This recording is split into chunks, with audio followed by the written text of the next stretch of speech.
Good afternoon बच्चों। आज हम लोग फिर केमिस्ट्री के अगले अध्याय में प्रवेश किए हैं। अगले टॉपिक पर चर्चा करने जा रहे हैं। इसके पहले वाले क्लास में मैंने आपको धातुओं के कुछ यौगिकों के बारे में जानकारी दिया था। ऐसे यौगिक जो मानव जीवन में काफ़ी उपयोगी है, जो मानव जीवन में लाभदायक है, मानव अपने जीवन में उसका उपयोग करता है, वैसे यौगिकों के बारे में मैंने आपको बताया था। उसी में से पहला टॉपिक हम लोग साधारण लवण के बारे में जानेंगे। पहला टॉपिक साधारण लवण का है, जिसे नमक आप कहते हैं।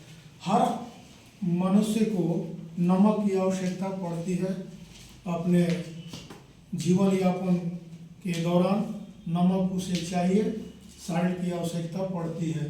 तो सबसे पहला टॉपिक जो आप देख रहे हैं, साधारण लवण जिसे कॉमन साल्ट कहा जाता है, उसके बारे में हम लोग चर्चा करेंगे।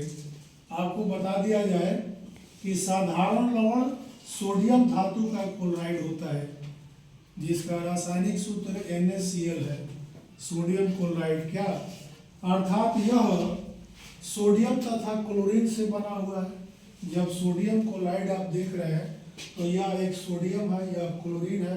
सोडियम और क्लोरीन से मिलकर बना हुआ है।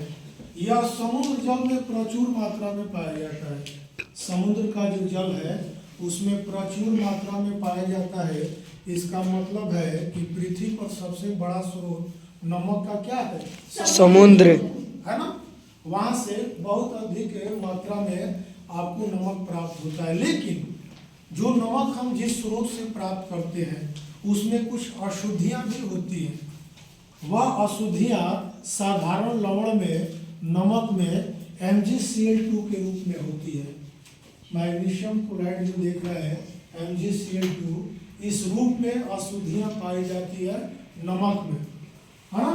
आप देखेंगे कह रहा है कि जिसके कारण इसे खुली हवा में छोड़ देने पर यह पसीज जाता है। इसका मतलब जो अशुद्धि मैग्नीशियम क्लोराइड के रूप में है, MgCl2 के रूप में है, यह एक प्रस्वेदी पदार्थ है जो खुले वातावरण में छोड़ देने पर वायुमंडल से हवा को, नमी को सोखता है, जल को अवशोषित करता है, और जल को अवशोषित करने के बाद नमक का जो लवण होता है, जो साल्ट होता है, जो रवा होता है, वह पसीज के पानी में बदल जाता है।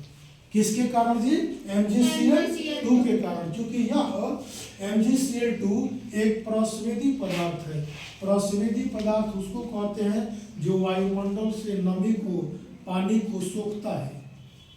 जब सूखेगा तो पिघल जाएगा, पसीज जाएगा, इसलिए इसे प्रस्वेदी पदार्थ कहा जाता है। तो इस तरह से साधारण नमक की जानकारी आप प्राप्त कर रहे थे। अब इसको के बारे में अगला टॉपिक हम रखेंगे कि इसका उपयोग हमारे जीवन में किस तरह से है।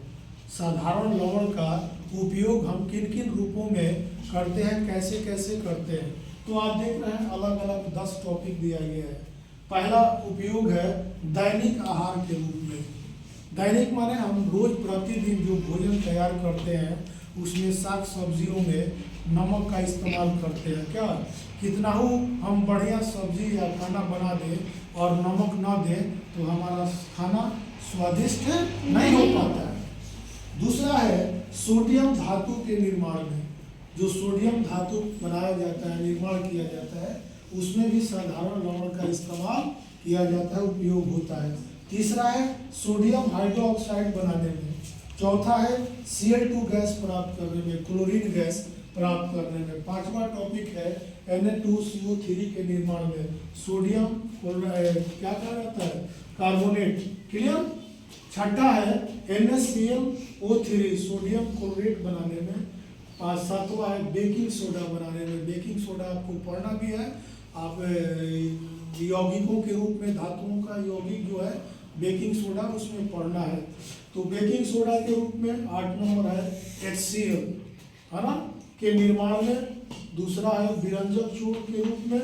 और 10 नंबर है भोजन को स्वादिष्ट बनाने तथा संरक्षित करने में। मैं अभी आपको बता रहा था कि भोजन बनाने में अगर नमक न दें तो भोजन का स्वादिष्ट नहीं हो पाएगा। दूसरा चीज उसमें दिया हुआ है संरक्षित रखने में, अगर नमक की मात्रा न दिया जाए तो वो भोजन संरक्षित नहीं रह पाएगा, जल्दी खराब हो जाएगा, संदूषित हो जाएगा। आपने देखा होगा चमड़े के कारखानों में जो मवेशियों से चमड़ा प्राप्त किए जाते हैं, है ना, जानवरों से चमड़ा प्राप्त किए जाते हैं, उसमें नमक की मात्रा ज़्यादा दी जाती है ताकि वो सड़े नहीं, उसमें माने सड़ने वाले कीटाणु ना लगे, है ना। तो इस तरह से वो वायरस इफेक्टेड ना हो, नमक का हम लोग इस्तेमाल करते हैं। इस तरह से आप आज के क्लास में, केमिस्ट्री क्लास में, आपने साधारण नमक के बारे में और उसके उपयोग के बारे में जान रहे थे। अगर यह क्लास आपको पसंद आया तो कृपया मेरे चैनल को लाइक करें, सब्सक्राइब करें और ज़्यादा से ज़्यादा शेयर करें ताकि आप ही की तरह नए बच्चे, दूसरे बच्चे इस चैनल से लाभान्वित हो सके। धन्यवाद।